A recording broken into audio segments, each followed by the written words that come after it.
llegó nuestro primer invitado.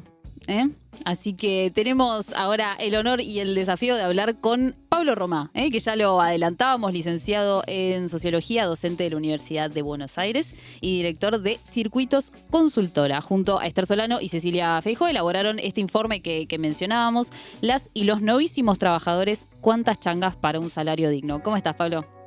¿Qué haces, Pablo? Gracias por venir a Zona de Giro. El trabajo también lo hicimos con Thais Pavés, que ella, que estaban hablando de Brasil. También es una, mirá. Bueno, investigadora y conocedora muy bien del proceso brasileño. Y bueno, el mismo equipo trabajamos el año pasado sobre un trabajo que hicimos con votantes moderados de Milei. Ajá. Y los dos trabajos los hicimos junto a la Fundación Frey-Ebert, Muy bueno. la FES, que es la fundación del Partido Socialdemócrata Alemán. Y ellos están muy interesados también en este proceso de las nuevas derechas, tanto en Argentina como en Brasil, como planteaban con lo de Bolsonaro. Así que, bueno, un trabajo lindo porque cuando hicimos el trabajo de votantes moderados de Milei, lo que veíamos que muchos eran trabajadores. Claro. Entonces decidimos avanzar más específicamente sobre trabajadores. Claro, ¿qué está pasando ahí en el mercado laboral? Que es un tema que al programa le interesa mucho también, ¿no? Como poder ir indagando en esa cuestión. Recomendamos el trabajo para el que no lo leyó y nos surge esta duda, ¿no? Como, ¿qué tienen en común un chofer de Uber, alguien que invierte en cripto y una persona que trabaja con OnlyFans?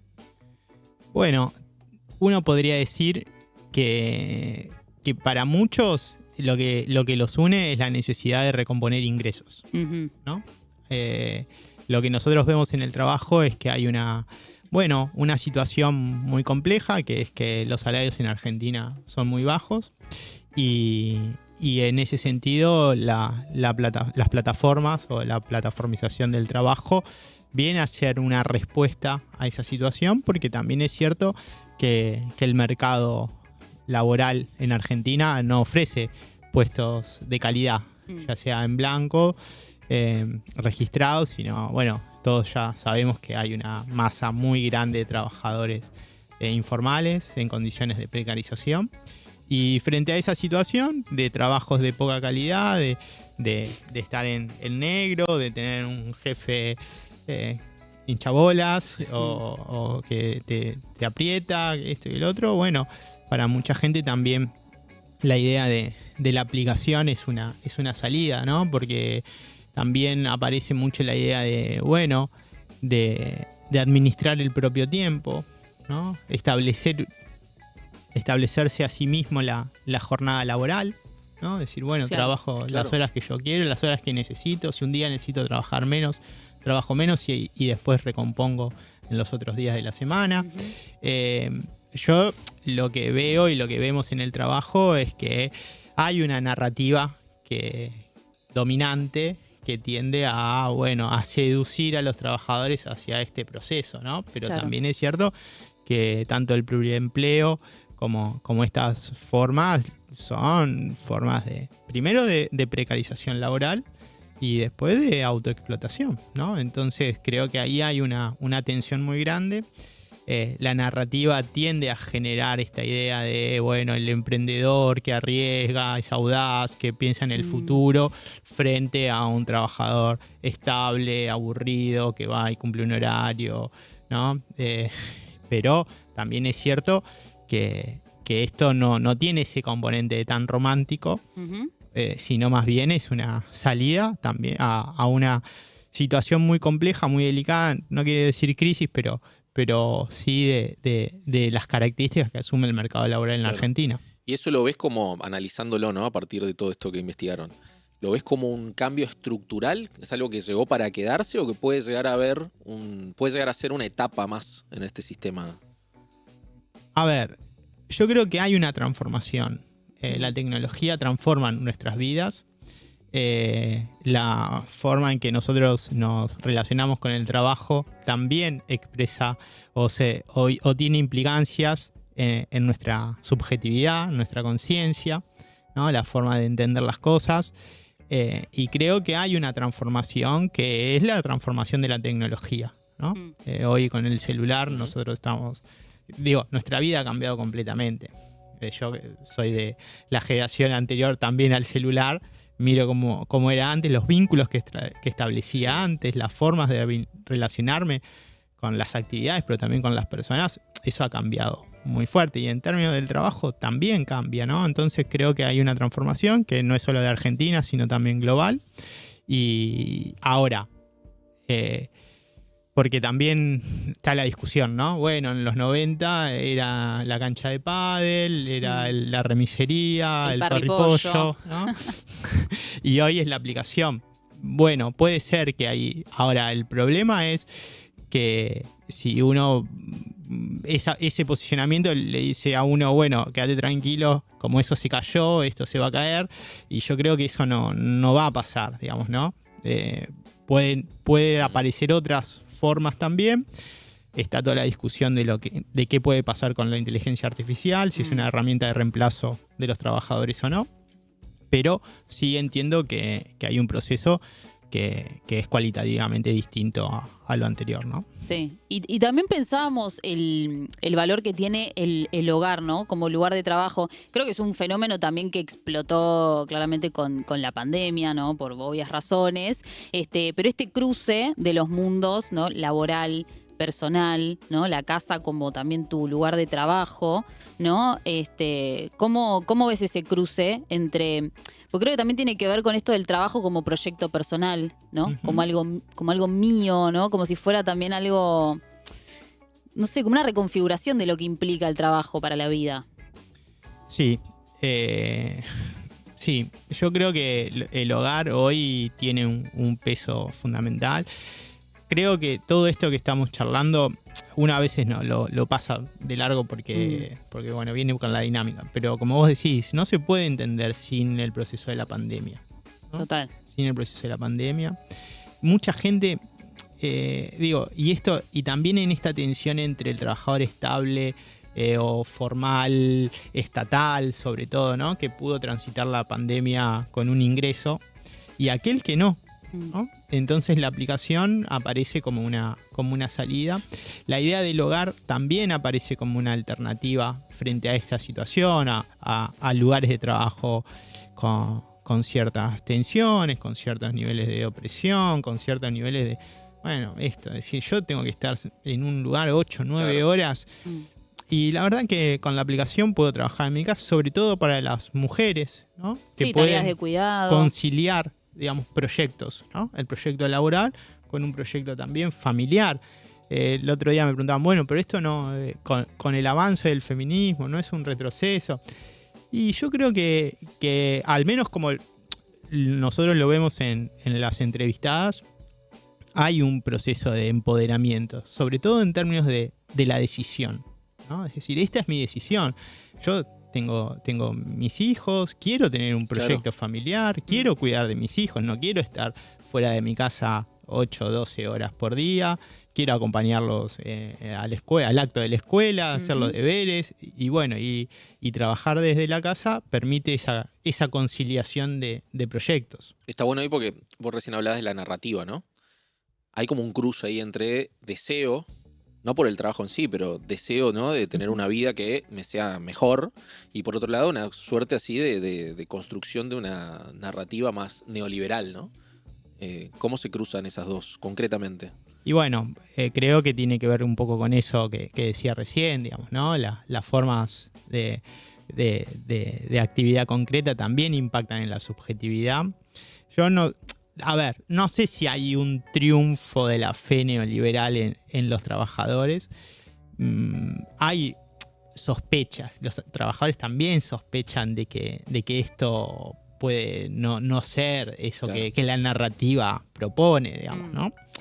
Porque la idea del mercado, la oferta y la demanda también genera problemas. Es decir, bueno, los trabajadores que están vinculados a los riders, tanto Uber, Rappi, y bueno, la demanda, cae la demanda, sube la oferta, y bueno, y tenés problemas, tenés que autoexplotarte más, tenés que trabajar más, y la sospecha, sobre todo en esta narrativa, ¿no? Que propone el gobierno de Milei del empresario como héroe frente al trabajador que, bueno, que está en una posición incómoda, digo, para el gobierno en términos de esa relación, digamos, ¿no? Para Milei es el trabajador que explota al patrón. Sí, toda una cosa bastante Toda una insólita cosa de escuchar. insólita, pero Sí. a ver, lo que eso para mí implica es el lugar que le está dando esta narrativa al trabajador, digamos, ¿no? Es decir, ustedes tienen muchos privilegios, ustedes están en una posición muy cómoda y acá el que sufre es el empresario, el patrón, y esto tiene que cambiar. Esta Claro. relación se tiene que invertir, ¿no? Sí. Y eso, bueno, por eso digo, ese es el trasfondo. Después la narrativa es más seductora. Bueno, hay que pensar en hacerte a vos mismo, Ujú. la idea de un futuro que vos te podés construir. A medida. A medida de tus necesidades, ¿no? Sin que otro te imponga nada. Pero bueno, la sospecha de que esto puede no funcionar está. Claro. Y en este panorama que describís, ¿no? Respecto, bueno, a la derecha, ¿por qué crees que la derecha interpela mejor a estos nuevos trabajadores cuando Argentina además tiene una tradición sindical y peronista muy fuerte? ¿Por qué el peronismo no pudo hacerlo y las nuevas derechas sí? Bueno, me parece que hay un problema que es estructural, digamos, ¿no? No solamente una debilidad del peronismo de los sindicatos, sino es que, como decía, el mercado de trabajo no ofrece esas posibilidades, digamos, ¿no? Vos decís, quiero un trabajo estable, con derechos, que me permita vivir bien y hacer mi proyecto de vida. No hay. Digo, o hay muy pocos. Muy pocos. Eso no es accesible para todos los trabajadores. Claro. Pensemos en los jóvenes, ¿no? Los jóvenes hoy tienen dificultades también para conciliar estudio y trabajo, Total. ¿no? Y cómo un joven va a desarrollarse, cómo va a generar, por un lado, conocimientos y por el otro, experiencia laboral, si las dos cosas parecieran incompatibles. Ujú. Bueno, Sí, es muy difícil. es muy difícil. Entonces el mercado no ofrece eso. Y creo que la idea de los trabajos, uno podría decir a grandes rasgos, ¿no? Del siglo XX, bueno, en el siglo XXI no cuesta dialogar porque hay muy pocos o casi que no hay. Es cierto, como todos dicen, bueno, pero una persona, ¿cómo va a preferir trabajar en una plataforma y no trabajar en un lugar, en una fábrica sindicalizado, con derecho, Claro. con aguinaldo, vacaciones?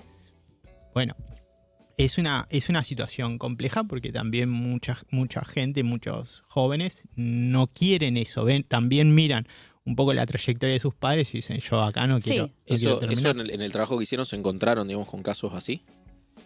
Sí, también hemos presentado el trabajo, lo presentamos en la CGT, en la CTA, en la UOM y en una organización que agrupa a los sindicatos del transporte. Ujú. Y ahí aparecen cosas, digamos, ¿no? Por ejemplo, una trabajadora decía, bueno, el gobierno viene con todo este plan de ajuste, vienen ofreciendo los retiros voluntarios y los que más agarran los retiros voluntarios no son los trabajadores de más edad, como uno intuitivamente podría pensar, sino los jóvenes, ¿no? Entonces los jóvenes dicen, bueno, con esta plata voy a emprender, voy a hacer algo. Sí, sí. ¿Está? O lo mismo, un trabajador decía, bueno, la fábrica donde yo trabajo es un polirrubro, ¿no? Están los que venden carcasa de celular, los que venden servicio de no sé cosas, los Sí, que traen ropa de revendedoras afuera, de cosméticos. revendedora de cosméticos, digo, ¿no? Porque hay un problema estrucral que es Sí. el de los ingresos y la necesidad de recomponer ingresos. Entonces, eso cruza y bueno, y ahí hay una situación. Cuando nosotros lo presentamos, nos dimos cuenta que claramente no éramos nada originales, sino más bien lo que hicimos fue sintetizar Claro. parte de algo que está pasando y que todos. Y después vino un trabajador y me dijo, no, yo hago Didi. Te lo dijo Sí, por su lado. Sí, me agarraba aparte y me contó. Y bueno, y esta, digo, es parte de una realidad. Es parte de una realidad. Bueno, recién analizábamos un poco un tuit de Ramiro Marra que hablaba de esto de la jubilación, ¿no? Como le hablaba a los jóvenes y decía, olvídense de la jubilación, eso ya no va a existir, preocúpense por invertir su plata en algún fondo de ahorro o algún mecanismo. Eso también, ¿no? Tiene que ver, lo vincula a esto de la juventud que mencionás, la proyección a futuro, ¿no? Como un sistema cada vez más incierto, en donde la jubilación parece un panorama, pero muy, muy lejano. Y sin embargo, bueno, qué sé yo, está ahí, algo hay que hacer. Sí, yo creo que bueno, que hay una concepción distinta de la sociedad.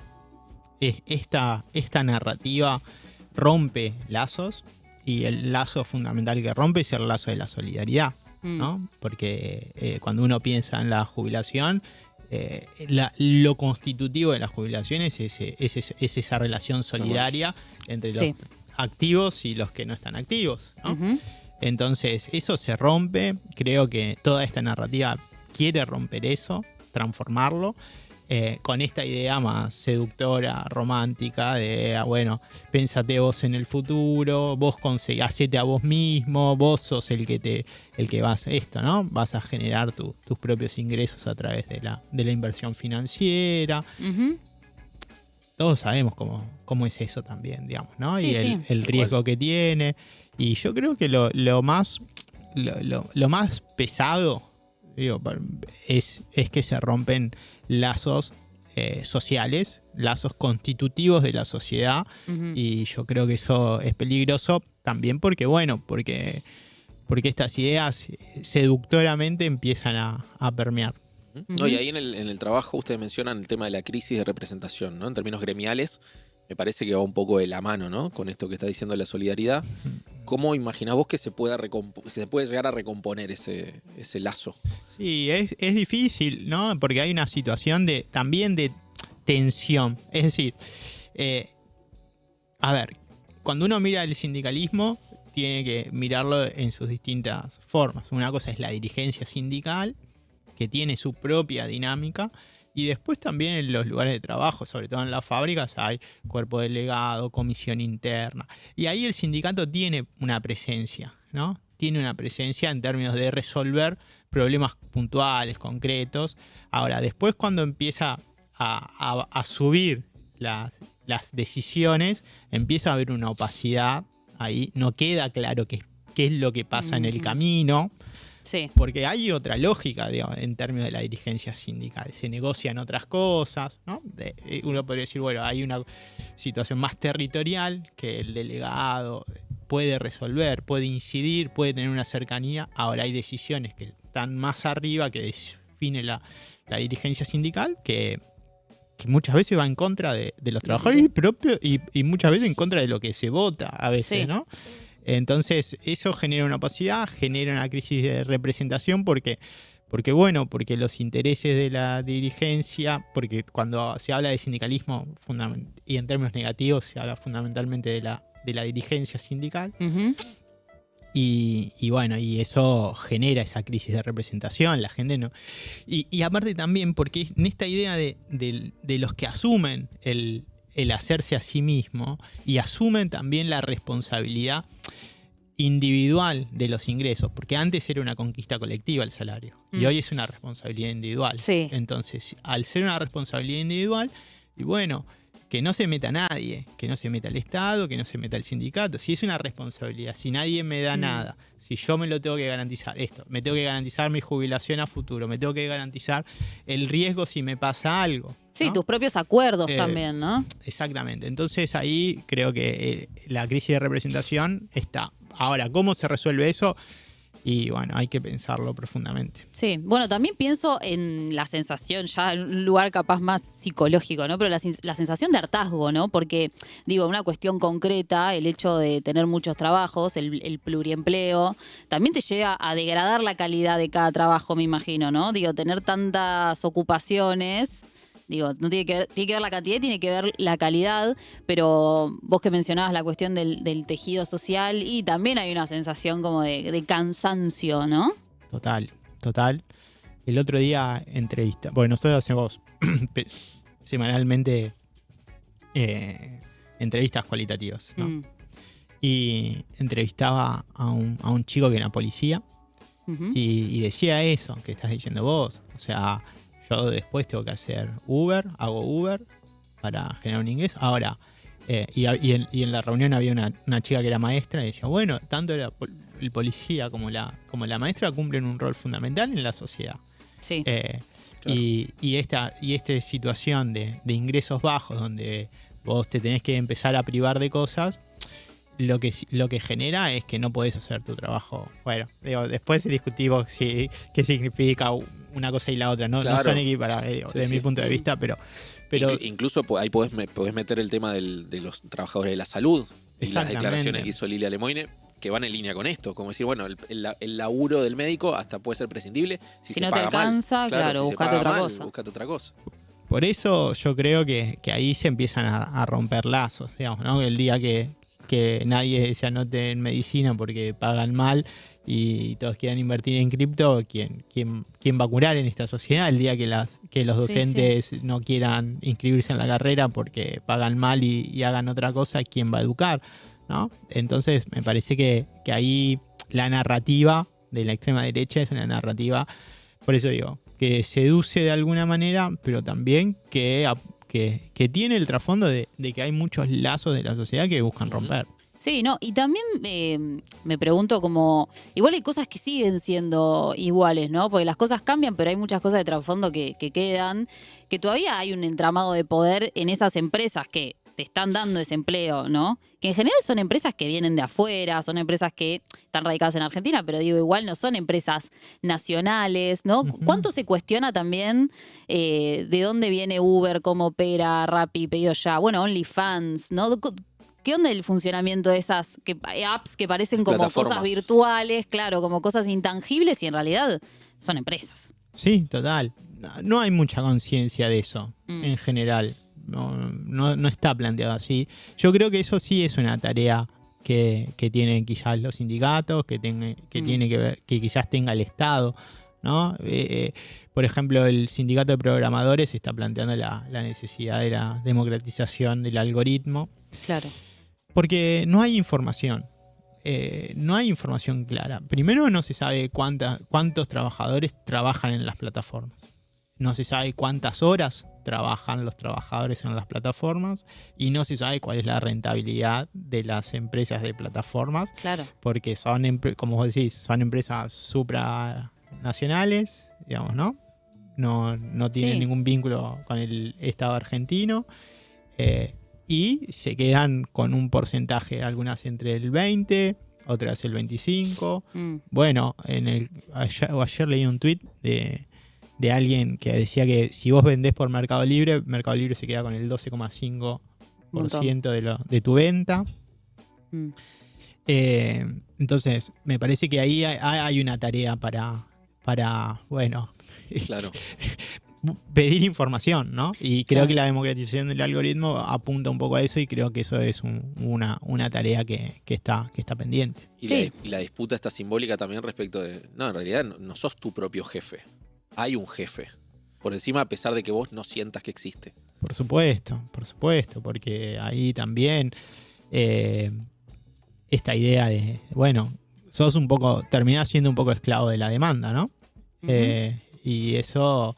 Digo, si bien vos podés decidir, pero si no cumplís objetivos, empiezas a retroceder dentro de la aplicación. Y eso, bueno, también es parte de ese disciplinamiento, ¿no? Yo creo que que estamos en un proceso donde estas extremas derechas buscan, bueno, volver a esas situaciones de disciplinamiento social, de disciplinamiento de los trabajadores, fundamentalmente.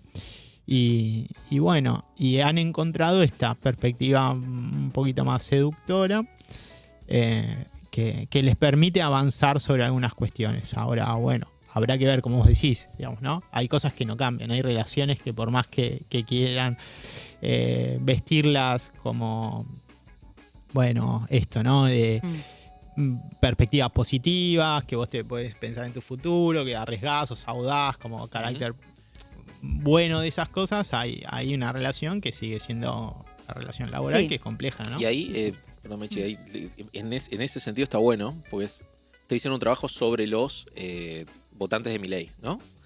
¿Vos ves que esta cuestión valorativa permee también en votantes que no son de Milei, justamente?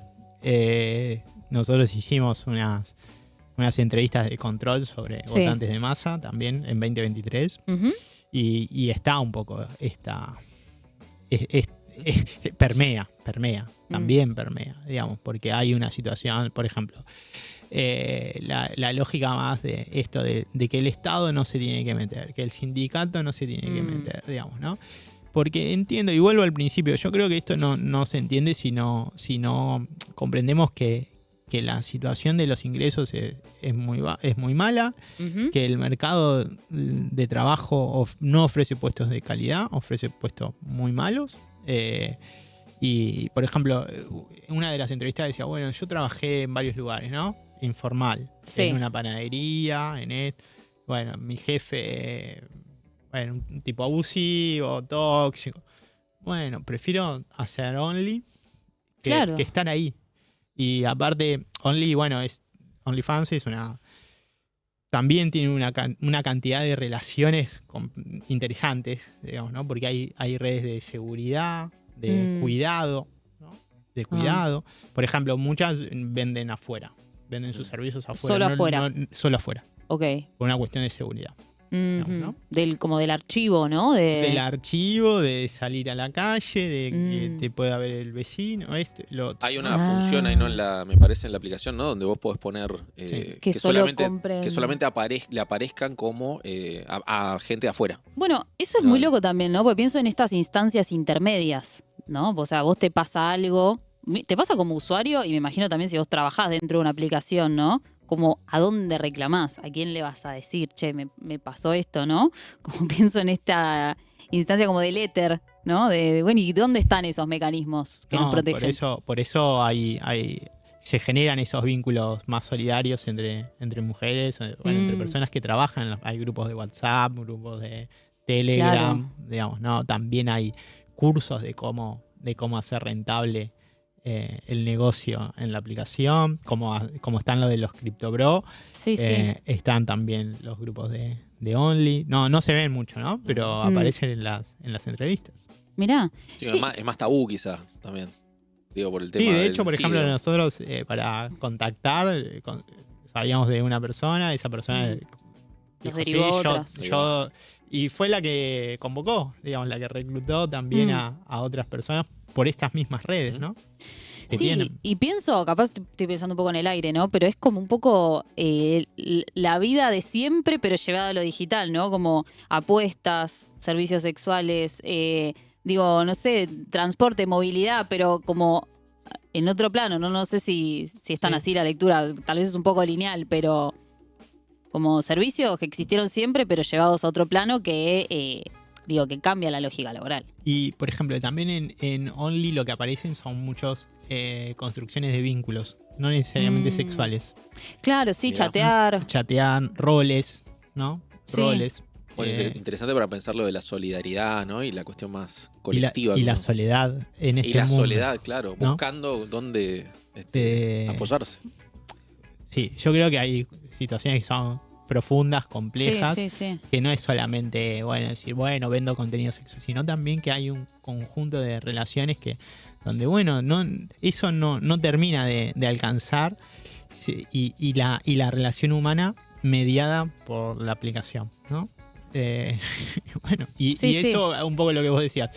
Y hay una transformación en eso. Antes nosotros... yo no sé, voy a cumplir 44 y no me imaginaba establecer vínculos así hace varios años atrás. Chateando.